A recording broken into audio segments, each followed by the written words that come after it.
Muito boa tarde a todos. Certamente o dia já vai longo, não é? Portanto, temos aqui agora mais uma sessão, está quase a acabar. Portanto, espero que seja uma sessão do vosso agrado. Portanto, o título é estes métodos de detecção de exoplanetas, mas eu não me vou cingir apenas aos métodos, digamos, vou falar um bocadinho mais sobre outras coisas que acabam por estar ligadas aos exoplanetas, ok? Muito bem. Eu começo... Quando falo destas coisas, começo sempre por fazer aqui o retrato de família. Okay? Portanto, o retrato de família é o sistema solar. Okay? Portanto, temos ali representados os planetas do sistema solar, não é? Toda a gente conhece, portanto, desde o Mercúrio. Eu gosto sempre de meter ali Plutão, apesar de saberem também certamente que Plutão, do ponto de vista formal, já não é considerado um planeta, é um planeta anão, mas eu gosto sempre de meter lá Plutão, até porque é um objeto extremamente interessante. E eu gosto muito de mostrar os planetas comparativamente. Portanto, em particular, eu gosto de os comparar em tamanhos. E esta imagem, e as que vão ver a seguir, permitem-nos ter essa noção.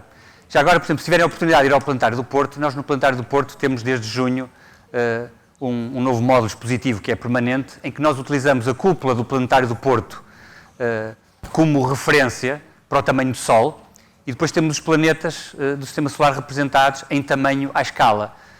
E de facto eu acho que é impressionante quando nos apercebermos como é que a Terra, por exemplo, se compara com o Sol, ou com Júpiter, ou com Saturno, e portanto estas várias relações que existem. E aqui já temos um bocadinho aqui essa ideia.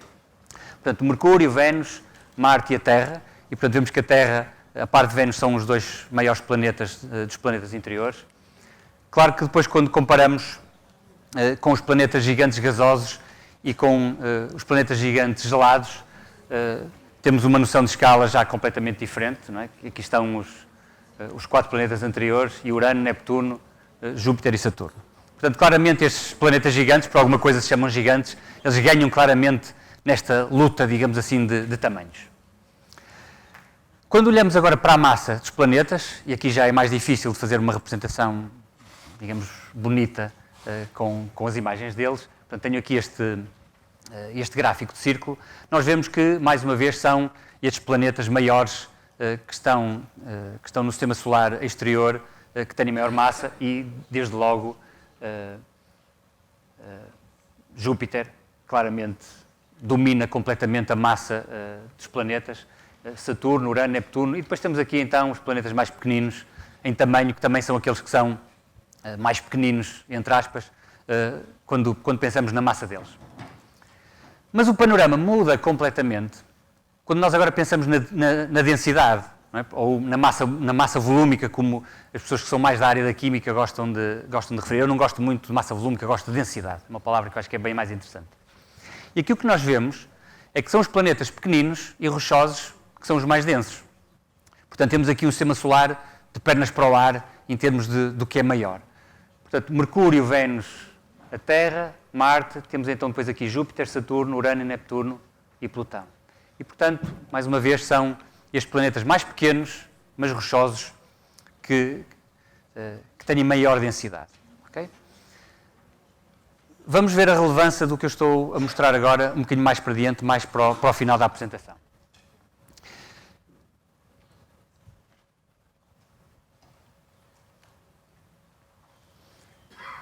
Este vídeo que podem ver aqui, portanto, é uma simulação feita, que nós fazemos no Planetário do Porto. Claro que é muito mais interessante ver isto quando é projetado na cúpula do planetário, onde estamos, no fundo, imersos na projeção e onde nós podemos mudar a orientação. Portanto, nós podemos, de facto, viajar no sistema solar e, no âmbito da rede Ciência Viva, o Planetário do Porto é o único sítio onde isto pode ser feito, com muito respeito pelos colegas do Planetário Carlos Gulbenkian. Está aqui a Isabela aqui já à frente, mas o Planetário Carlos Gulbenkian ainda não consegue fazer isto, vamos ver se vai conseguir no futuro. E, portanto, se tiverem a oportunidade de ir ao Porto, como digo, na rede Centro de Ciência Viva é o único local onde tenho a possibilidade de ver o que eu mostrei aqui. E o que eu queria que notassem, naturalmente temos aqui os planetas interiores, é que a órbita dos planetas é essencialmente coplanar. Portanto, todos eles ocupam mais ou menos o mesmo plano. O mesmo não se passa já agora com Plutão, cuja órbita está aqui representada a verde, e a órbita é bastante inclinada face ao plano da eclíptica, que é, no fundo, o plano que contém a órbita de quase todos os planetas. Ora bom, então, feito aqui este retrato de família, passamos para os exoplanetas. E estes são os números de hoje. Eu, quando falo de exoplanetas, mostro sempre os números do dia.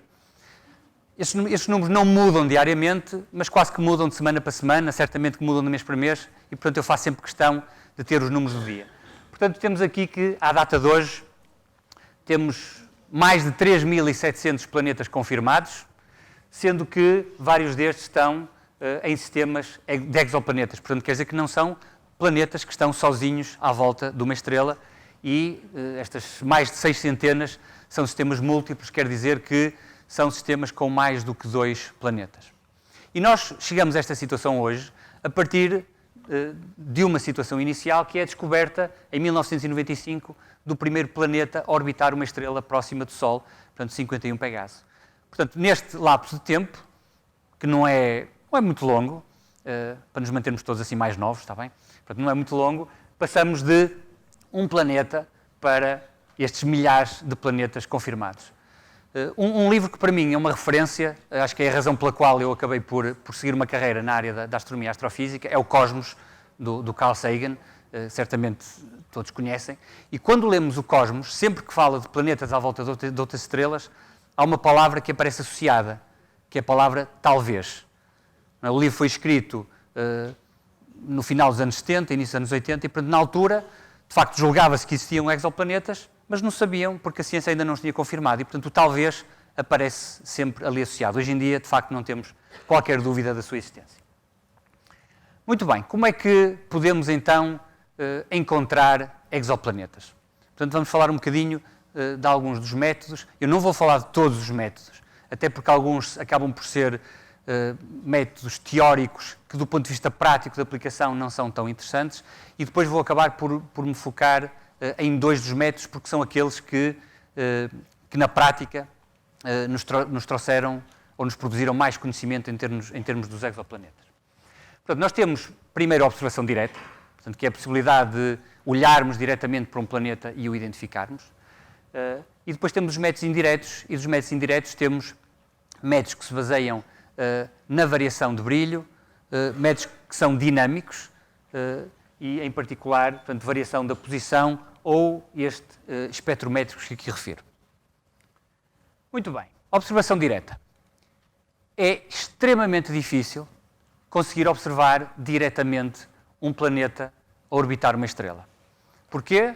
Porque a estrela é sempre, mas sempre, muito mais brilhante do que o planeta. E, em geral, dada a resolução que existe nos telescópios atuais, a luz que é emitida ou refletida pelo planeta acaba por se perder em toda a luz que é emitida pela estrela. E eu tive aqui o cuidado de dizer a luz que é emitida ou refletida pelo planeta. Ao contrário do que se diz muitas vezes, quando se define um planeta e se diz que é um astro sem luz própria, isso não é verdade. Na luz visível, a luz visível que um planeta, de facto, é a luz refletida, portanto, quando vemos um planeta em luz visível, é a luz refletida, mas há vários planetas que emitem radiação infravermelha, portanto, emitem mais radiação do que aquela que recebem da estrela que os ilumina. Portanto, não é correto dizermos que um planeta é um astro sem luz própria. E aqui eu acho que temos que entender luz de uma forma mais abrangente, como a radiação eletromagnética. Ok? Muito bem. Temos aqui um exemplo de um exoplaneta que é possível observar diretamente. Portanto, é um planeta à volta da estrela Beta Pictoris, e o planeta aparece aqui em 2 locais diferentes. Portanto, no fundo temos ali uma imagem que é o conjunto de 2. Em outubro de 2003 e em novembro de 2009. Esta estrela Beta Pictoris é uma estrela relativamente jovem, com algumas dezenas de milhões de anos. É uma estrela que tem um disco de poeiras que é ainda bastante razoável, que orbita, digamos, e desse disco de poeira resulta esta emissão que vem aqui. A estrela propriamente dita não se vê nesta imagem, porque ela foi escondida por uma máscara coronográfica. Portanto, este aparelho o que faz é aplica uma máscara que tenta bloquear toda a luz da estrela para se poder ver o que há à volta. E neste caso, aquele planeta está suficientemente longe da estrela, ele está a uma distância da estrela mais ou menos equivalente à distância a que Saturno está do Sol. Portanto, estamos a falar de cerca de, em números redondos, 10 unidades astronómicas, né? 10, 12 unidades astronómicas. E, portanto, aqui o vemos. Reparem que, quando nós observamos, imaginem que não veem este ponto que está aqui, esta observação de novembro de 2009. Temos esta imagem e vemos ali aquele objeto. Não há absolutamente nada que nos possa garantir que aquele ponto de luz que ali está é um planeta que orbita aquela estrela. Pode ser um objeto que está à frente da estrela, pode ser um objeto que está atrás. Para percebermos que é um planeta, quer dizer que a sua órbita tem que ser seguida em instantes de tempo diferentes para percebermos que, de facto, aquele planeta está preso, entre aspas, àquela estrela. Okay? E é isso que se consegue fazer neste caso particular. Esta imagem é uma imagem obtida no infravermelho. E tem a ver um pouco com aquilo que eu vos disse há pouco. Este planeta, dada a idade da estrela, é um planeta extremamente jovem. Portanto, é um planeta que, se calhar, ainda está na fase final da sua formação. E na fase final da sua formação, há essencialmente energia gravitacional que é convertida em calor, razão pela qual o planeta brilha bastante no infravermelho próximo. E essa é a razão pela qual o podemos detectar. Temos aqui um outro planeta que é identificado por observação direta, é um planeta à volta da estrela 51 Eridani. É este pontinho de luz que aqui está. Mais uma vez, apenas através desta imagem, não é possível saber que aquele ponto de luz é um planeta. Quando podemos fazer a observação direta, há algo mais que por vezes pode ser feita, que é obter um espectro de radiação daquele objeto. Portanto, é possível fazer com que a luz que recebemos dele vá para um espectrómetro, portanto, separamos a luz nas cores que a compõem, e é possível perceber, através do espectro, que aquele objeto não pode ser uma estrela, porque nós conhecemos muito bem os espectros das estrelas e também temos uma ideia de qual é o espectro possível de planetas. E, portanto, com esta imagem e com o espectro daquele objeto, começou a ser possível, por dizer, quase certeza que isto é um planeta, e, claro, fazendo observações ao longo do tempo, é possível verificar qual é a órbita e que temos então ali, ou estamos perante um planeta à volta de uma estrela. Há cerca de algumas dezenas de planetas identificados diretamente, portanto, por observação direta. Daqueles mais de 3.700 planetas conhecidos, portanto, apenas algumas dezenas foram observados diretamente. Eu aqui coloco uma outra imagem que não tem a ver diretamente com métodos de detecção de exoplanetas, mas que tem a ver com um aspecto importante, que é como é que eles se formaram. Se temos planetas, eles tiveram que se formar a certa altura e é muito importante tentarmos perceber como é que os planetas se formam.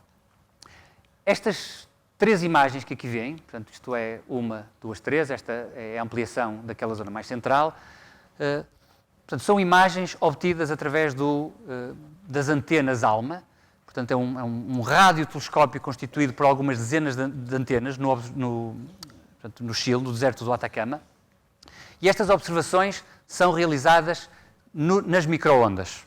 Portanto, não estamos a falar de radiação visível, não estamos a falar de radiação infravermelha, estamos a falar do início do rádio, portanto, nos micro-ondas.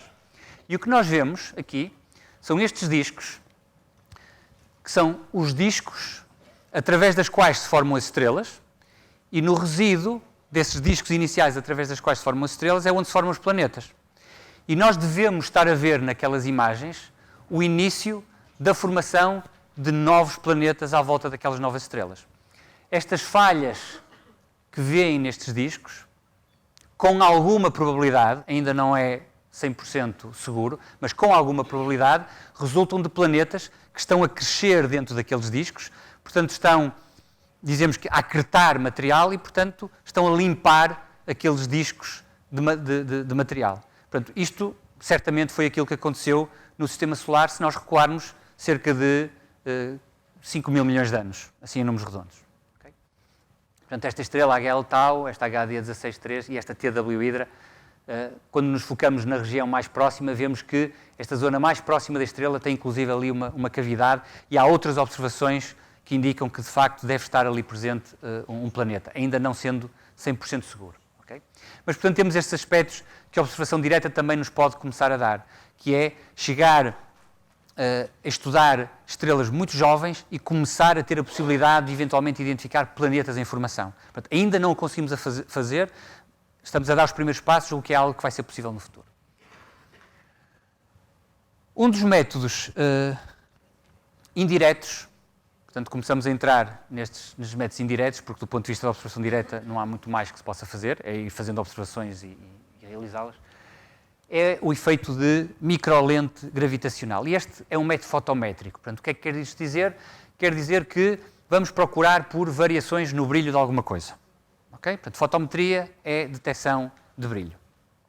E este método das lentes gravitacionais tem origem naquilo que Einstein descobriu no princípio do século XX, que é a relatividade geral. Portanto, aquilo que Einstein nos diz com relatividade geral é que uma massa distorce o espaço. De facto, distorce o espaço-tempo, em particular afeta a trajetória da luz no espaço. E, em particular, se nós tivermos um objeto de background, portanto, no fundo, que está mais ou menos fixo por estar longe, e um objeto que passa em frente daquele, então a luz do objeto que está atrás vai ser amplificada em termos de intensidade devido à distorção no espaço-tempo produzida pelo objeto que passou à sua frente. Portanto, este é o efeito de lente gravitacional. Chama-se lente gravitacional quando estamos a falar de grandes escalas. Temos, por exemplo, enxames de galáxias a distorcer o espaço-tempo e temos microlentes gravitacionais quando falamos de estrelas ou planetas a produzir esta deformação de espaço-tempo. Portanto, eu vou mostrar aqui uma animação, se funcionar bem, espero que sim. Okay. Portanto, nós temos aqui uma estrela de fundo, temos aqui uma estrela que tem um planeta à volta, temos as que vão se aproximar, o que nos interessa aqui é a linha de visão, que nos vai aparecer um pouco mais à direita, espero eu. Okay? Portanto, nós estamos aqui, okay? Deixem-me parar só por um instante a animação, se eu conseguir. Okay? Portanto, nós estamos aqui, okay? Somos o observador, está ali o nosso telescópio, nós estamos a olhar nesta direção, temos a estrela que está lá atrás e temos esta estrela com um planeta que passa na mesma linha de visão. Okay? Claro que este é um evento que ocorre por acaso. Okay? Então, o efeito é de ampliação do brilho da luz daquela estrela. Inclusive, aquela estrela, que aqui vem dividida em duas, no fundo, ela vemos este anel à volta, porque nós vemos luz que aparentemente vem de direções diferentes. O percurso que ela faz, de facto, é este que está aqui. Reparem, para quem olha, o observador que olha nesta, vê esta direção e, portanto, vê ali um objeto, vê ali outro objeto, não deixa de ver aquele e, portanto, vê isto tudo integrado. E deste lado, nós temos o sinal fotométrico, se quiserem é o brilho. Okay? E aquilo que se vê nesta circunstância é que o brilho vai aumentando. Eu vou puxar já a animação atrás e repeti-la. Porque há um aumento de brilho devido à passagem desta estrela à frente da que está atrás, mas também há um aumento de brilho muito específico quando o planeta passa ali. E este é o sinal do planeta e este é o sinal da estrela. E, portanto, quando se vêem estes dois sinais, é inequívoco de que existe ali um objeto adicional e este método, quando se faz a matemática a sério, não é? Utilizando as leis da física, utilizando a relatividade geral do Einstein, consegue-se inclusive determinar qual é a massa do objeto que produziu a lente gravitacional e inferir se trata de uma estrela, de um planeta, de uma anã castanha, de uma estrela mais pequena, o que for. Okay? Portanto, eu vou repetir aqui a animação, depois de ter dito isto tudo.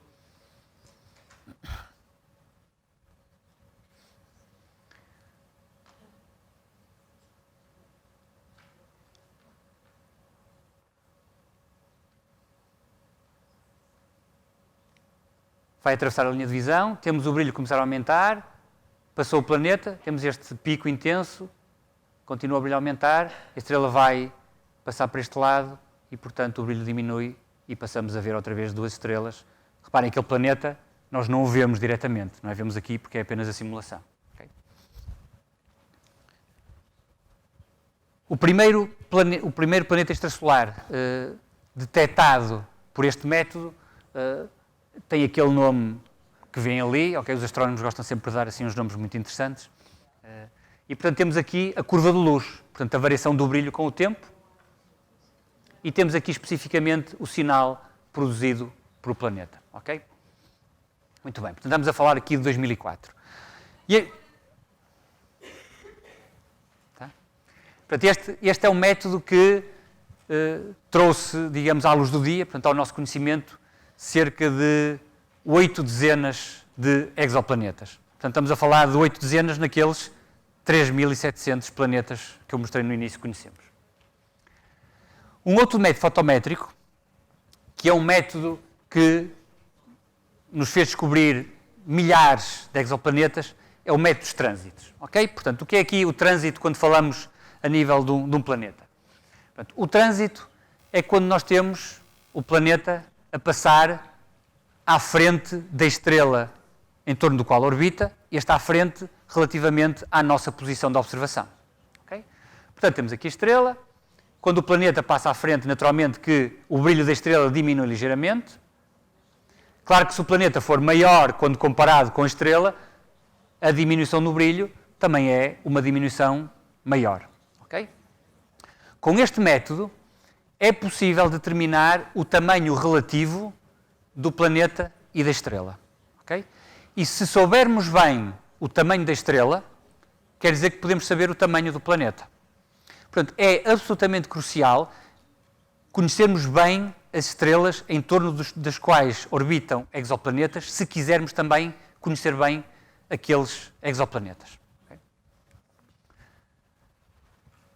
A primeira detecção de um exoplaneta através do método de trânsito tem aqui a curva de luz. Okay? Portanto, este em fluxo relativo, portanto, aqui o 1 quer dizer o brilho habitual da estrela.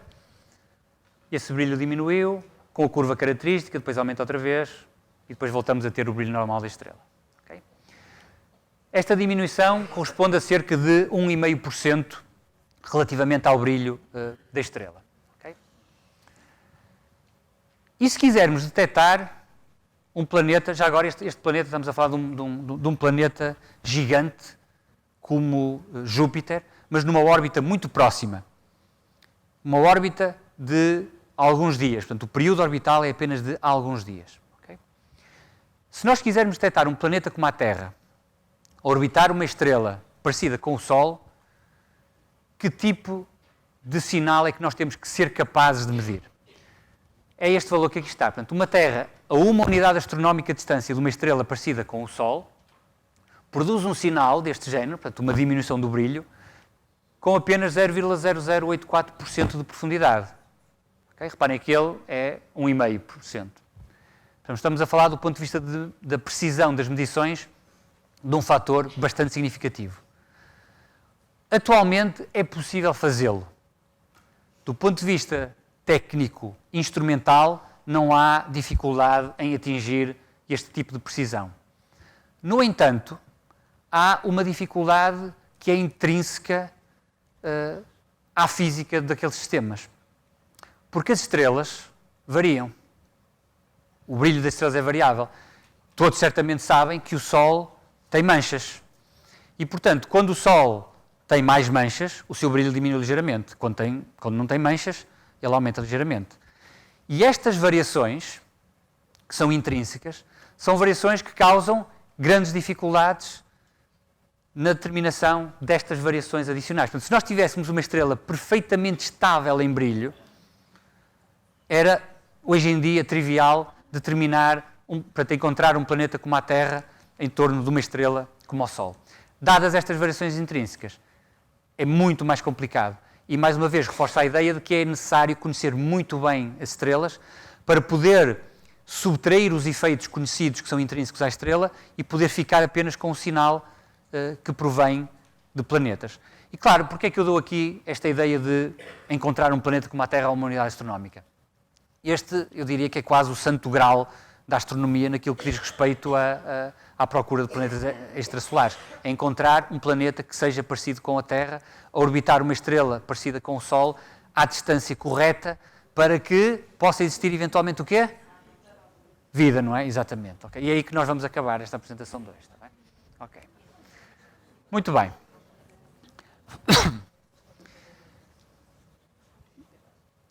Para continuarmos com os métodos de detecção de exoplanetas, precisamos de perceber um bocadinho qual é a dinâmica das órbitas de um planeta à volta de uma estrela. Okay? Esta órbita que está aqui é a simulação de uma órbita de dois corpos com igual massa. Okay? Portanto, se tivermos dois corpos, imaginem duas estrelas, um binário de estrelas, que tenham ambas a mesma massa, nós não temos uma estrela a orbitar a outra. Nós temos ambas as estrelas a orbitarem um ponto que nós designamos por centro de massa ou baricentro. Okay? Portanto, esta situação é muito clara. Agora imaginemos que nós temos uma estrela com uma massa muito maior do que a outra estrela companheira. Ora, o centro de massa vai ficar muito mais próxima da estrela de maior massa. Okay? Temos aqui a simulação. E, portanto, mais uma vez, nós temos ambos os objetos a orbitarem o centro de massa.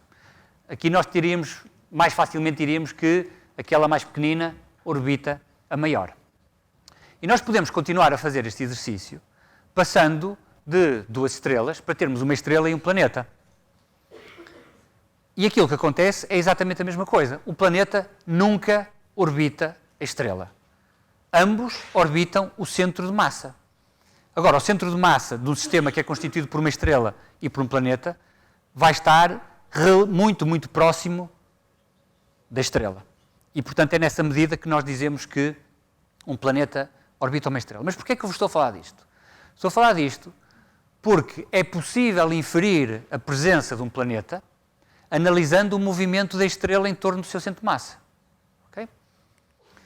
E eu mostro-vos aqui, no sistema, portanto, no referencial do Sol, portanto, para os físicos isto é fácil de perceber o que é esta história do referencial. Se alguém tiver um bocadinho mais não for físico e não perceber isto tão bem, imaginem, é como estarmos, por exemplo, nós se estivermos na estrada, vemos um carro a passar, nós estamos parados e dizemos que o carro tem movimento. Se nós nos colocamos dentro do carro, estamos fixos ao carro, nós dizemos que a estrada é que está a passar, é aquilo que nós vemos pela janela, ok? Portanto, nós aqui estamos no referencial do Sol, que está fixo, e estamos a ver o movimento do centro de massa do Sistema Solar relativamente ao centro do Sol, desde 1945 até 1995.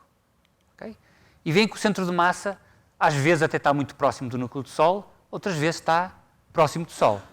Se nós invertermos as posições, se nós estivéssemos no referencial centrado no centro de massa, aquilo que nós víamos era o Sol a mover-se em torno do seu centro de massa com este movimento que é complicado. E é complicado porquê? É complicado porque o nosso Sistema Solar tem aqueles, digamos, 8 planetas, em particular tem os planetas gigantes que, devido à sua massa, produzem alterações significativas na posição do centro de massa à medida que o sistema evolui. Portanto, à medida que todos estes objetos orbitam o centro de massa do sistema. Ok? Muito bem. E para verem que aquilo que eu estou aqui a dizer não é só teoria, tenho aqui uma imagem que é real, em que vemos dois objetos orbitarem o seu centro de massa comum. Okay? Alguém sabe que dois objetos são aqueles? Exatamente, muito bem. Exatamente. Temos ali Plutão e Caronte, observados pela sonda New Horizons, à medida que se aproximava do sistema. Okay? Portanto, temos ali o centro de massa, que de facto o centro de massa daquele sistema está fora do planeta Plutão, e portanto ambos orbitam o centro de massa e aqui está claramente visível essa situação. Okay? Ora, nós precisamos aqui de um ingrediente adicional. Portanto, nós já sabemos que uma estrela, quando tem um ou mais planetas à volta, orbita em torno do seu centro de massa, portanto tem movimento, okay? Que nós queremos medir. E para medirmos esse movimento, nós precisamos de fazer recurso à espectroscopia. Ora, e sabemos que os diferentes elementos químicos, cada um tem o seu espectro, e é aquilo que eu estou a mostrar aqui nesta tabela periódica, que eu acho, perdoem a modéstia, é um objeto fantástico que produzimos no planetário. Não fui eu que o produzi, foi o nosso designer gráfico e a nossa equipa, portanto, que mostra o espectro de emissão de cada um dos elementos na tabela periódica. E, portanto, nós sabemos que cada elemento químico tem a sua impressão digital. Ok? Ora, a impressão digital surge de quê? Surge do facto de que os eletrões ocupam orbitais de energias muito específicas em torno do núcleo de um átomo. Temos ali, apenas como exemplo, digamos, o modelo de Bohr para o átomo de hidrogênio, e, portanto, sabemos que os eletrões só podem saltar entre diferentes níveis de energia, e saltarem de um nível de energia mais elevado para um nível de energia mais baixo, vão emitir radiação com um dado comprimento de onda muito específico, que se traduz numa risca espectral.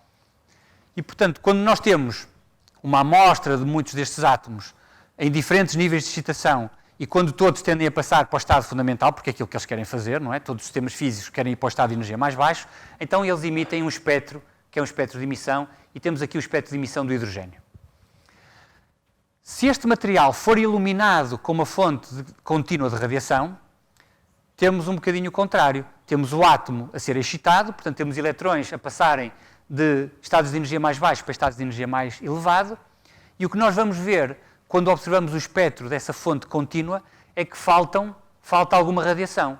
Ora, falta a radiação que aqueles átomos absorveram, cujo comprimento de onda corresponde exatamente ao comprimento de onda das riscas de emissão que estão ali abaixo.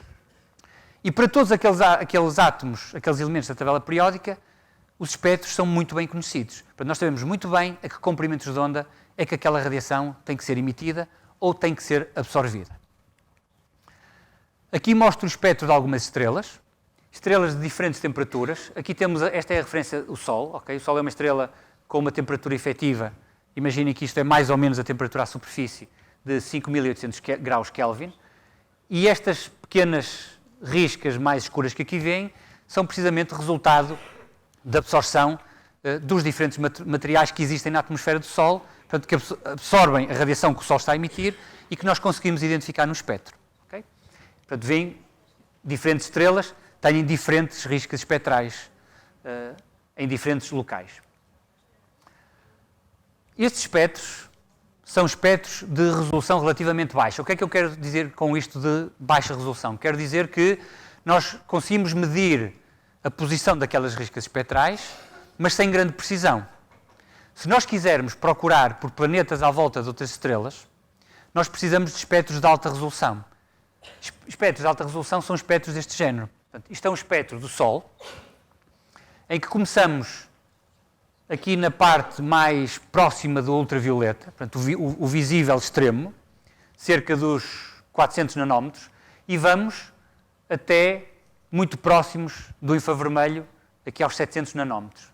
Portanto, cada uma destas linhas que vêm aqui horizontais corresponde a uma porção do espectro. Cada uma destas riscas verticais que vocês veem aqui é uma risca de absorção produzida por algum dos elementos que existe na atmosfera do Sol e que nós conseguimos identificar através das riscas de emissão de todos os elementos que nós conhecemos. E este é um outro espectro de uma outra estrela, a estrela Arcturus, ou Alpha Bootis, que tem neste caso é uma estrela gigante e tem uma temperatura de 4.580, e se eu mudar de um para o outro, veem facilmente que esses espectros não são exatamente iguais. Okay? Mas nós conhecemos bem os espectros de diferentes estrelas a diferentes temperaturas. E, portanto, sabemos exatamente onde é que aquelas riscas espectrais devem aparecer. Okay? Muito bem. Agora precisamos de um outro ingrediente. Okay? E aqui eu vou utilizar como recurso não a luz visível, para começar, mas ondas sonoras. Porque é um efeito que estamos todos muito, muito habituados a ele. Acho que fiz aqui qualquer coisa que não devia, desculpem. Deixem-me ver. Ok, exatamente. Ok.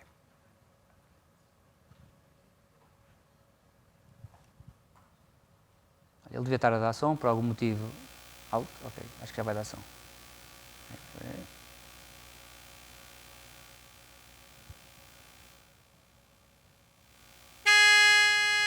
Ok. Temos aqui aquele nosso automóvel a apitar. Temos aqui o microfone, ou seja, o observador. Okay? E se o automóvel estiver parado relativamente ao observador, ele está a ouvir um som com uma dada frequência. Okay? Ou, se quiserem, comprimento de onda. Okay? Muito bem. Se colocarmos o nosso automóvel em movimento, toda a gente sabe o que é que vai acontecer.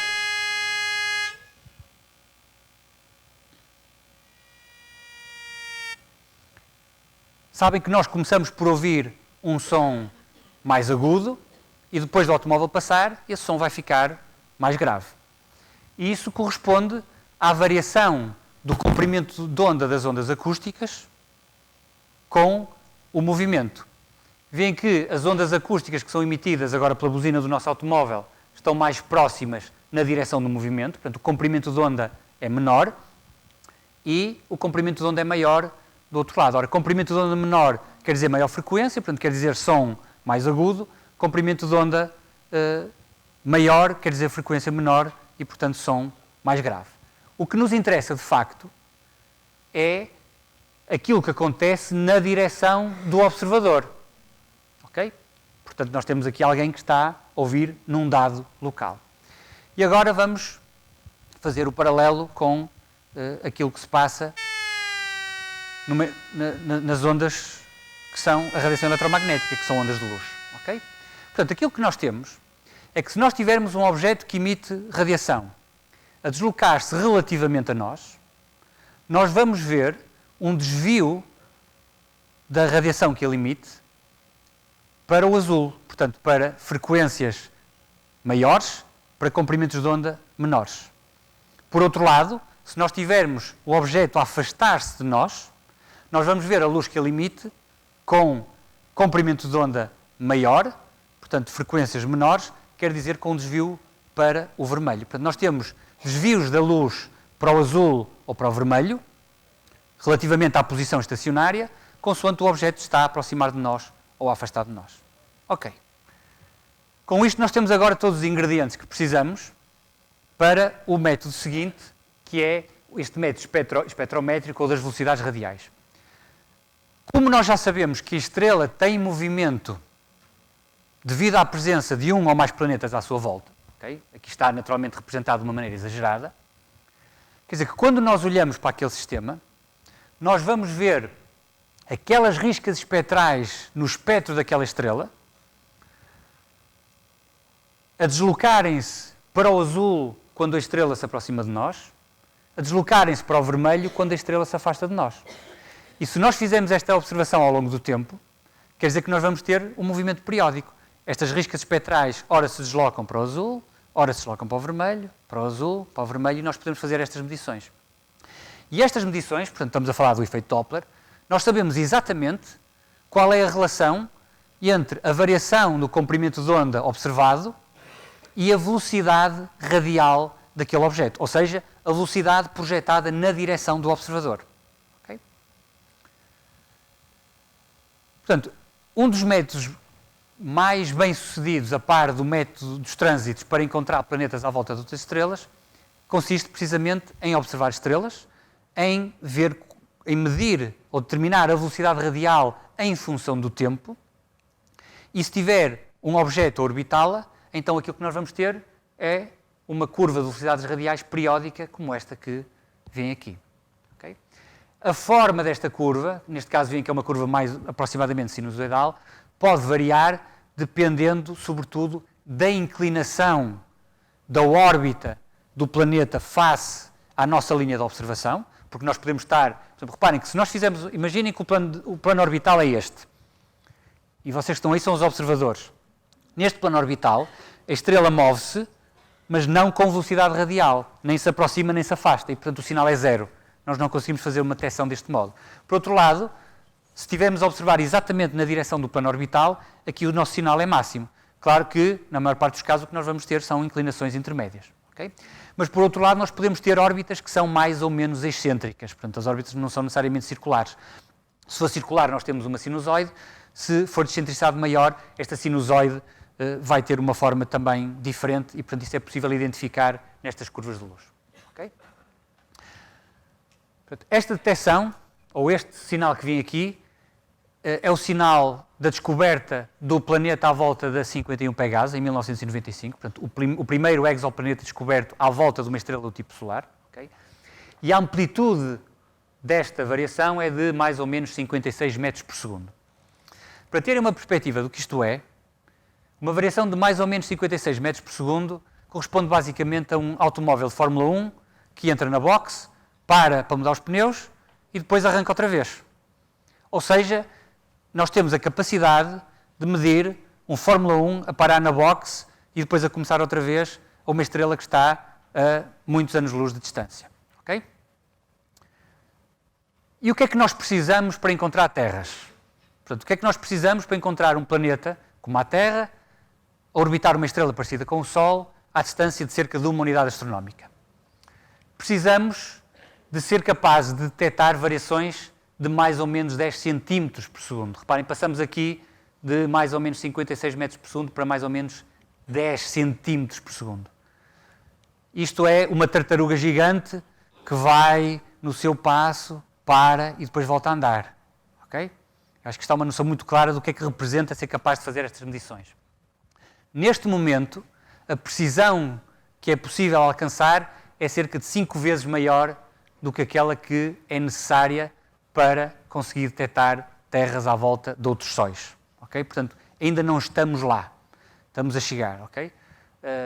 No Instituto de Astrofísica e Ciências do Espaço, em particular, há um forte grupo de investigação na área de exoplanetas, liderado pelo meu colega Nuno Santos, que, em consórcio com colegas de outras universidades europeias, estão a construir um instrumento que se chama Expresso, que, colocado nos telescópios VLT no Chile, vai ser capaz de atingir estas precisões e, portanto, ser capaz de encontrar terras a orbitar outros sóis.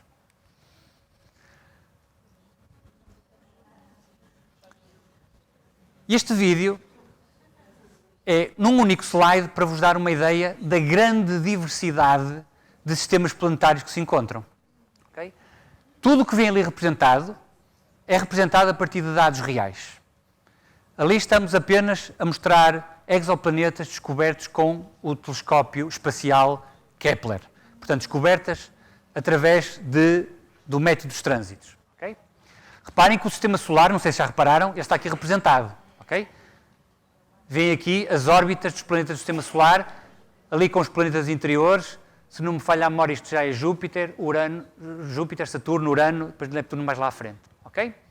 E reparem que a cor dos exoplanetas corresponde à temperatura e o tamanho corresponde mais ou menos ao tamanho.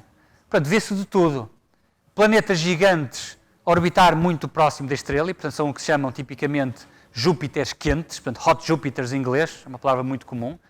E isso foi algo de absolutamente extraordinário. Antes de se descobrirem os exoplanetas, toda a gente tinha uma noção muito clara do que é que tinham que ser sistemas planetários.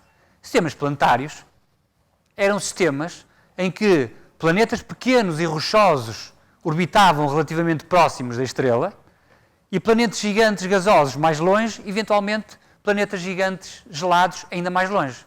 Isto era claro na cabeça de toda a gente que esta tinha que ser a arquitetura de um sistema planetário.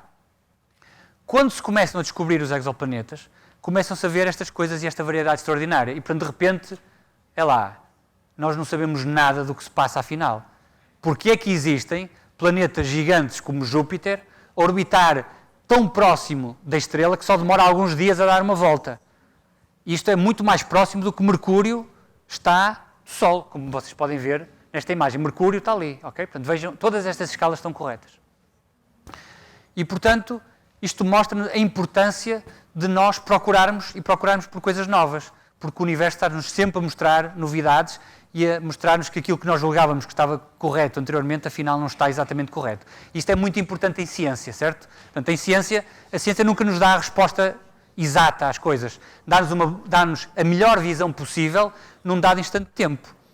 Nunca sabemos, ou nunca podemos ter a certeza que essa visão é a visão absolutamente correta. Okay? Muito bem. Estes dois métodos, trânsitos e velocidade radiais, quando os juntamos, dão-nos informação fantástica. Okay? Vamos lá ver. Através de trânsitos, nós temos acesso ao tamanho e ao período orbital dos exoplanetas. Através da velocidade radial, nós temos acesso à massa e a um conjunto de outros parâmetros orbitais. O período, a excentricidade, enfim, e outros mais técnicos que não falo agora. Okay? Se nós tivermos exoplanetas que são observados simultaneamente por estes dois métodos, aqui quando eu digo simultaneamente quer dizer que não temos que exatamente ao mesmo tempo, observá-los com os 2 métodos. É se tivermos informação acerca daquele exoplaneta por ambos os métodos, quer dizer que juntando tamanho e período orbital e massa e mais aqueles parâmetros, nós temos acesso à densidade. Algo que o método da velocidade radial não nos dá é a inclinação do sistema, como eu vos disse há pouco. Mas isso é algo que nós sabemos a partir dos trânsitos. Porque para nós vermos um trânsito, nós temos que ver o planeta a passar em frente ao disco da estrela. Reparem, já agora, nós não vemos um planeta a passar à frente da estrela. Nós vemos a diminuição do brilho da estrela, devido à passagem do planeta. Mas quer dizer que nós sabemos imediatamente qual é a inclinação face à direção do observador. Não é? Porque o tamanho da estrela, quando nós olhamos para qualquer estrela, uma estrela é o quê? É um objeto como? Pontual, é um ponto. Não é? Isto é quando nós mostramos estrelas através de um telescópio, muitas vezes é uma frustração. As pessoas olham para lá e dizem: mas isso é o que eu vejo quando eu olho sem ser através do telescópio. Pois é, porque nenhum telescópio tem a capacidade de resolver estrelas para além de uma. A estrela Betelgeuse, que é uma gigante vermelha e que é possível resolvê-la. Portanto, é possível perceber que não é um ponto. Portanto, como todas elas são, efetivamente, um ponto, quer dizer que quando se descobre um trânsito, nós sabemos exatamente qual é a inclinação do plano orbital relativamente ao observador, que somos nós. E, portanto, com esses parâmetros, nós então determinamos a densidade do planeta. Okay? E com a densidade do planeta e modelos físicos adequados, quer dizer que nós podemos começar a falar na estrutura básica do planeta. O que é que eu quero dizer com isto? Se aquele planeta é um planeta rochoso, se é um planeta gelado ou se é um planeta gasoso. Portanto, passamos para um outro nível. Nós não estamos a falar apenas da descoberta de um exoplaneta, que orbita uma estrela com um determinado período e que tem uma determinada massa. Não, nós podemos começar a dizer que tipo de planeta é que é. Okay? Portanto, se é uma Terra, se é um Júpiter, se é um Neptuno. Okay? Muito bem. Eu disse que, mais para o final, começava a ir numa direção, daquela palavra começada por V, que toda a gente gosta muito, que é vida, não é? Okay? Que é uma das razões, eu diria que é a razão principal pela qual se estudam exoplanetas. Não pode ser a única, porque, como eu vos referi há pouco, a diversidade da arquitetura destes sistemas planetários é tal que mostrou que aquilo que nós julgávamos que eram sistemas planetários, de repente, deixou de ser verdade. Ok? E, portanto, não é a única razão, mas é uma razão importante. E para isso deixem-me falar-vos de uma definição que é do que é esta zona de habitabilidade circunstelar, que, na minha opinião, tem um nome extremamente infeliz, porque, digamos, dá aso a muita confusão. Ora bom, o que é a zona de habitabilidade circunstelar? É o conjunto de distâncias à volta de uma dada estrela para as quais é possível colocar lá um planeta e, à superfície desse planeta, as condições serem tais para que exista água líquida nessa superfície. Ok? Mais nada do que isto. Portanto, não tem nada a ver com a possibilidade de nós podermos ir habitar aqueles exoplanetas. E é nesse sentido que é extremamente infeliz, na minha opinião, aquela designação de habitabilidade. Porque quando se descobre um planeta na zona habitável, e isso vem tipicamente nas notícias, de repente toda a gente pensa que aquele é um planeta fantástico, que podemos emigrar para lá, que tem vida, que isto, que aquilo, que aquele outro. Ok?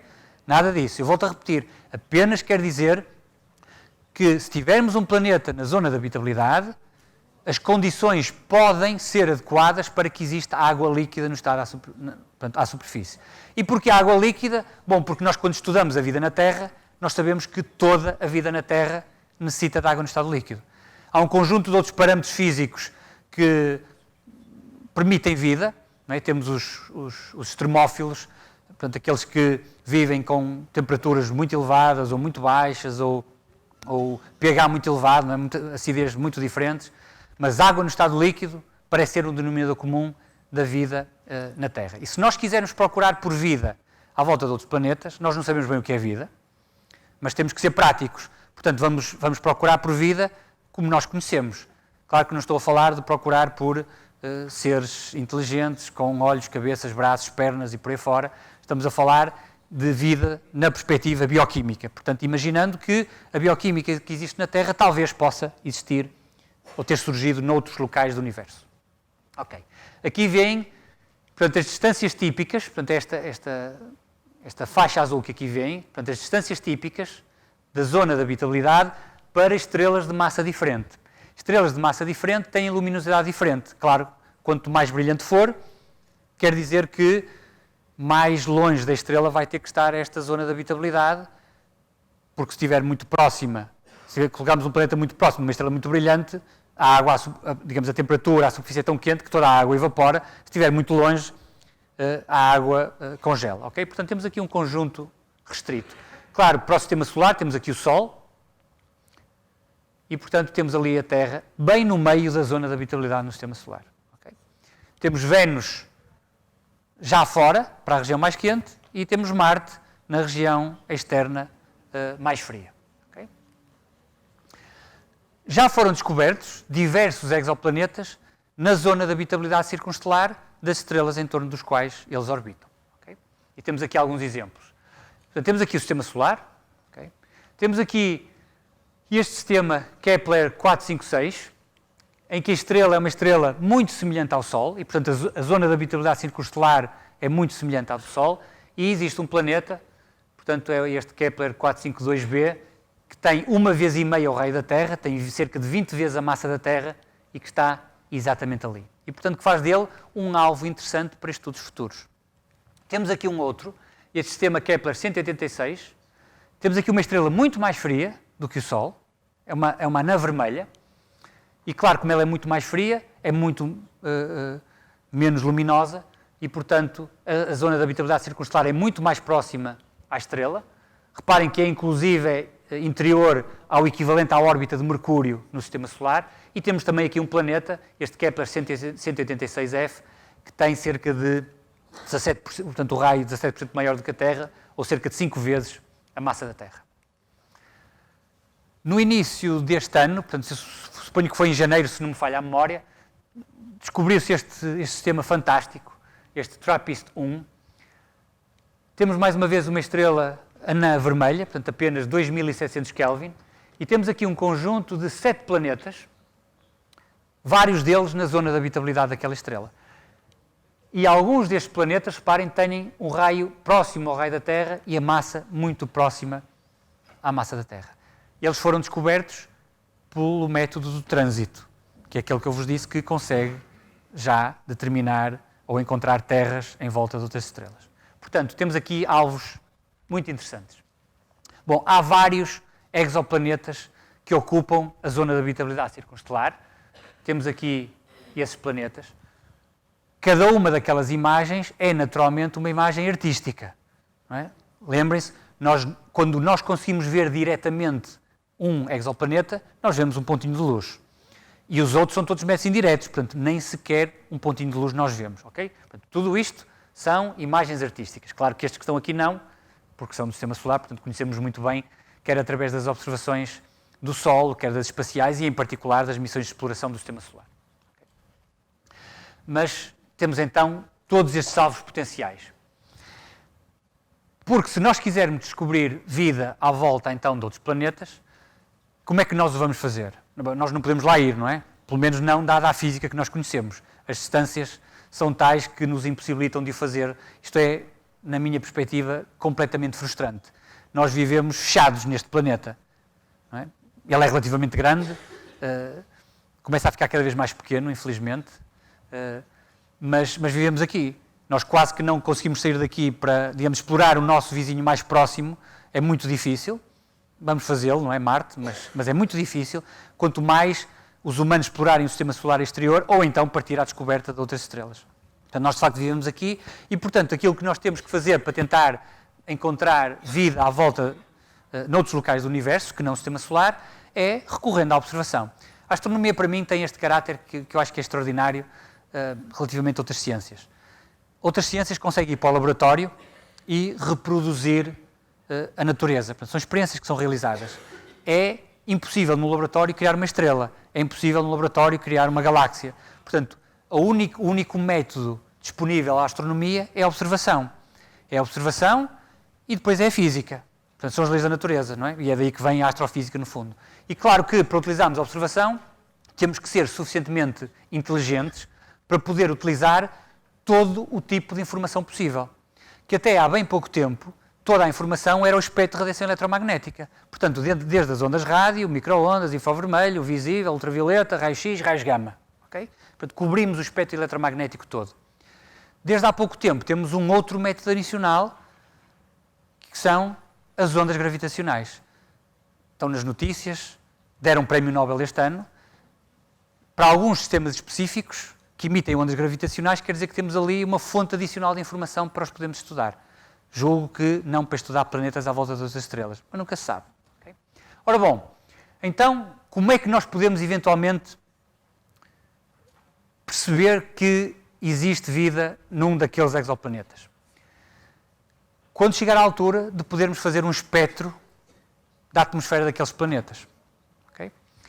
E quando isso acontecer, se for identificado em simultâneo água, ozono, dióxido de carbono e, adicionalmente, metano, e temos aqui um espectro da Terra observado através do espaço. Portanto, quando nós saímos da Terra e vamos para o espaço, toda a gente sabe que perdemos completamente a noção de que a Terra é um planeta com vida. Não se vê a vida, não é? Quando se olha do espaço. Não se vê em construções humanas quando se olha do espaço. Apesar dos mitos que dizem que a muralha da China é o único objeto construído pelo homem que se vê até da Lua. Nem de órbita, quanto mais da Lua. Quer dizer, vê-se de órbita, vê-se quando se utilizam câmaras e por aí fora. Mas de resto não se vê. De facto não se vê. Okay? Mas quando se faz um espectro da Terra, vê-se a presença simultânea da água, do ozono, do dióxido de carbono. E, portanto, isto é aquilo que nós podemos eventualmente conseguir fazer quando pudermos observar espectros daqueles exoplanetas nas regiões de habitabilidade. Ainda não o podemos fazer. Os primeiros passos começam a ser dados.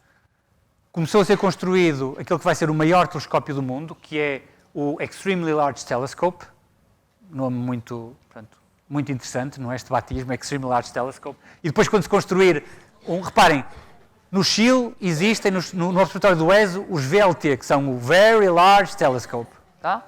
Claro, agora já há um maior, ou vai haver maior, e portanto agora é o Extremely Large Telescope. E portanto estamos a imaginar o que é que vai ser depois no futuro. Okay? Enfim. Portanto, neste momento, os maiores telescópios, estamos a falar de telescópios da classe dos 10 metros de espelhos de diâmetro, vamos passar para cerca de 40 metros. É um salto incrível. Reparem, não é um fator de 4. Não é um fator de 4, porque o que nos interessa é a área coletora. E, portanto, a área coletora vai com o quadrado do raio, como sabem. Portanto, é um fator de 16. Okay? É um enorme fator. Tá? Quando o LT estiver construído com instrumentação adequada, é possível começar a dar os primeiros passos para fazer espectros daqueles exoplanetas. Mas, de facto, para ter a certeza absoluta, vai ser preciso esperar pela geração seguinte, mas agora essa geração seguinte, para fazer aquele tipo de trabalho, em princípio já não serão telescópios maiores na superfície da Terra. Em princípio vai ser preciso ir para o espaço, e ir para o espaço com telescópios a funcionar em interferometria, quer dizer, com a radiação dos vários telescópios a ser combinada como se fosse apenas um telescópio. Tecnologicamente, neste momento, isso não é possível fazer. Haverá um conjunto de passos intermédios a fazer, que certamente a NASA e a ESA, se houver dinheiro suficiente, eventualmente lá chegará. Okay? Eu não podia deixar de terminar já falei um bocadinho do Planetário do Porto, não vou falar do Planetário do Porto, mas vou dizer que, muitas vezes, as pessoas quando ouvem falar dos planetários, pensam logo e só na astronomia. E em particular, e porque temos aqui uma plateia de professores, pensa-se logo, por exemplo, recebem informação do planetário, isto é para os meus colegas da Físico-Química. Okay? Não é só para os colegas da Físico-Química. E nós no planetário temos uma programação específica também para diferentes círculos de estudo, para as ciências naturais, para a geologia, biologia. Temos uma sessão que é esta Vida, uma História Cósmica, que faz uma ligação que eu acho que é muito interessante entre a astronomia, a biologia, a geologia. E, portanto, não podia terminar sem deixar esta palavra. Se tiverem um interesse, peçam-nos informação. Acho que vale a pena ir ao Planetário do Porto também. Muito obrigado.